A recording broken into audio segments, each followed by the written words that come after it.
નમસ્કાર મિત્રો, સ્વાગત છે તમારું અમારી યુટ્યુબ ચેનલમાં। તો મિત્રો, ગુજરાતમાં જે અલગ અલગ વીજ કંપનીઓ આવેલી છે, જેમ કે ડીજીવીસીએલ છે, પીજીવીસીએલ છે, એમજીવીસીએલ છે, યુજીવીસીએલ છે, જેટકો છે, તો આ પાંચે પાંચ વીજ કંપનીમાં વિદ્યુત સહાયક જુનિયર એન્જિનિયરિંગની પોસ્ટ પર ભરતી બહાર પાડવામાં આવેલી છે અને આ ભરતીના અરજી ફોર્મ છે તે ડીજીવીસીએલ તરફથી મંગાવવામાં આવેલા છે। અરજી ફોર્મ શરૂ કરી દેવામાં આવેલા છે। ઓનલાઈન અરજી ફોર્મ જાતે કેવી રીતે ભરી શકાય તેના વિશે જો કોમેન્ટ બોક્સમાં વધારે કોમેન્ટ આવશે તો અવશ્ય અલગથી એક વિડીયો અપલોડ કરી દેશું, પરંતુ આજના વિડીયોમાં આપણે આ ભરતી વિશે તમામ પ્રકારની માહિતી મેળવશું।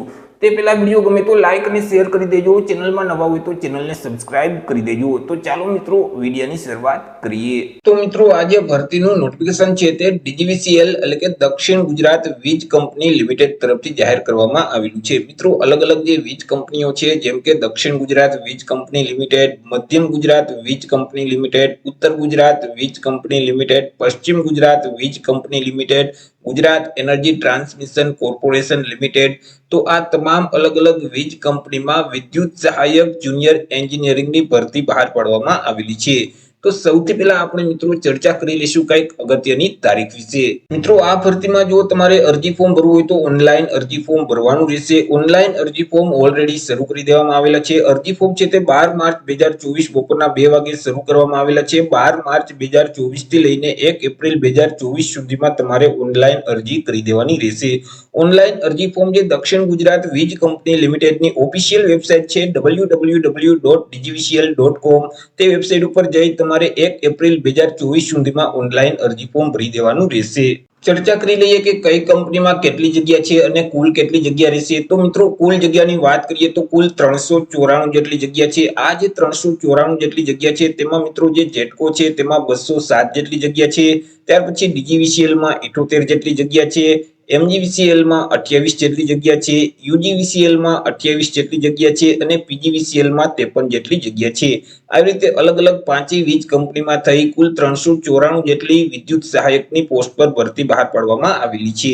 વાત કરી લઈએ એજ્યુકેશન ક્વોલિફિકેશન એટલે કે શૈક્ષણિક લાયકાત વિશે। અરજી ફોર્મ ભરવા માટે વિદ્યાર્થીની શૈક્ષણિક લાયકાત કેટલી હોવી જોઈએ? તો વિદ્યાર્થીઓએ રેગ્યુલરમાં કોઈ પણ સરકાર માન્ય યુનિવર્સિટીમાંથી બીઈ ઇલેક્ટ્રિકલ અથવા તો બીટેક ઇલેક્ટ્રિકલની ડિગ્રી મેળવેલ હોવી જોઈએ અને તેમાં પણ છેલ્લા વર્ષમાં અથવા તો 7મા અને 8મા સેમેસ્ટરમાં વિધાઉટ એટીકેટી સાથે ઓછામાં ઓછા 55% મેળવેલ હોવા જોઈએ। સાથે સાથે વિદ્યાર્થી પાસે બેઝિક કોમ્પ્યુટરનું નોલેજ હોવું જોઈએ। વિદ્યાર્થી ગુજરાતી અને ઇંગ્લિશ બંને ભાષાના જાણકાર હોવા જોઈએ। વાત કરી લઈએ પગાર ધોરણ વિશે કે ઉમેદવારને કયા પગાર ધોરણ મુજબ પગાર મળવાપાત્ર થશે। તો ઉમેદવારને પ્રથમ 2 વર્ષ સુધી ફિક્સ પગાર આપવામાં આવશે। પહેલા વર્ષે ઉમેદવારને દર મહિને ₹48,100 ફિક્સ પગાર આપવામાં આવશે। બીજા વર્ષે ઉમેદવારને દર મહિને ₹50,700 ફિક્સ પગાર મળવાપાત્ર થશે। 2 વર્ષ પૂરા થઈ જશે એટલે મિત્રો જે પે સ્કેલ 45,400 થી લઈને 1,01,200 નું જે પગાર ધોરણ છે તે મુજબ પગાર આપવામાં આવશે। ચર્ચા કરી લઈએ એજ લિમિટ એટલે કે વય મર્યાદા વિશે। અરજી ફોર્મ ભરવા માટે ઉમેદવારની ઉંમર કેટલી હોવી જોઈએ? તો અહીં ઉમેદવારે પોતાની ઉંમરની ગણતરી છે તે 12 માર્ચ 2024 ને ધ્યાનમાં રાખી કરવાની રહેશે। 12 માર્ચ 2024 ના રોજ જે સામાન્ય વર્ગના જે ઉમેદવાર છે તો તેમની ઉંમર વધુમાં વધુ 35 વર્ષની હોવી જોઈએ। તે સિવાય મિત્રો જે રિઝર્વ કેટેગરીના ઉમેદવાર છે એટલે કે અનામત વર્ગના જે ઉમેદવાર છે ઈડબ્લ્યુએસ કેટેગરી સાથે, તો તે તમામ ઉમેદવારની ઉંમર છે તે 12 માર્ચ 2024 ના રોજ વધુમાં વધુ 40 વર્ષની હોવી જોઈએ।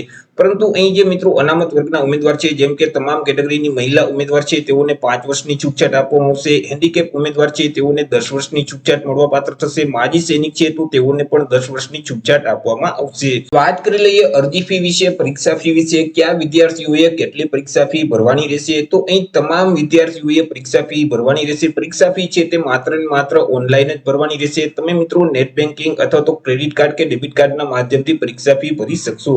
હવે મિત્રો અહીં જે સામાન્ય વર્ગના તમામ ઉમેદવાર છે, એસસીબીસી એટલે કે ઓબીસી કેટેગરીના તમામ ઉમેદવાર છે, ઈડબ્લ્યુએસ કેટેગરીના તમામ ઉમેદવાર છે, તો તેઓએ પરીક્ષા ફી તરીકે ₹500 ભરવાના રહેશે। તે સિવાય એસસી અને એસટી કેટેગરીના જે તમામ ઉમેદવાર છે તો તેઓએ પરીક્ષા ફી તરીકે ₹250 ભરવાના રહેશે। પરીક્ષા ફી છે તે માત્ર ને માત્ર ઓનલાઈન જ ભરવાની રહેશે। ચર્ચા કરી લઈએ સિલેક્શન પ્રોસેસ વિશે। તો વિદ્યાર્થીનું સિલેક્શન છે તે અલગ અલગ 2 સ્પર્ધાત્મક પરીક્ષાના આધારે કરવામાં આવશે કે જેમાં સૌથી પહેલા તબક્કાની જે પરીક્ષા છે તે ઓબ્જેક્ટિવ પ્રકારની રહેશે એટલે કે તેમાં તમને જે ક્વેશ્ચન પેપર આપવામાં આવશે તેમાં એમસીક્યુ પ્રકારના પ્રશ્ન પૂછવામાં આવશે। કુલ 100 MCQ પ્રકારના પ્રશ્ન પૂછવામાં આવશે. એક પ્રશ્નનો 1 માર્ક, એવી રીતે 100 માર્કનું પેપર રહેશે.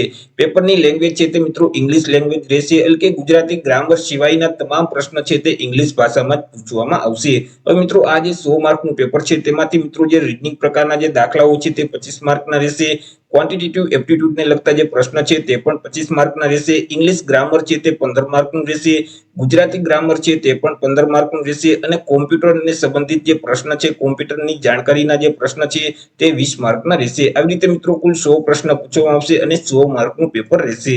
ત્યાર પછી મિત્રો જે બીજા તબક્કાની પરીક્ષા છે તે પણ 100 માર્કની જ રહેશે, પરંતુ મિત્રો અહીં તમામ પ્રશ્ન છે તે ઇલેક્ટ્રિકલ એન્જિનિયરિંગને લગતા પૂછવામાં આવશે. તો આવી રીતે મિત્રો ડીજીવીસીએલ તરફથી ગુજરાતમાં આવેલી અલગ-અલગ વીજ કંપનીઓ છે તો તે વીજ કંપનીઓ માટે 394 જેટલી જગ્યા પર વિદ્યુત સહાયકની પોસ્ટ પર ભરતી બહાર પાડવામાં આવેલી છે, કે જેમના અરજી ફોર્મ છે તે 1 એપ્રિલ 2024 સુધીમાં તમારે ભરી દેવાના રહેશે.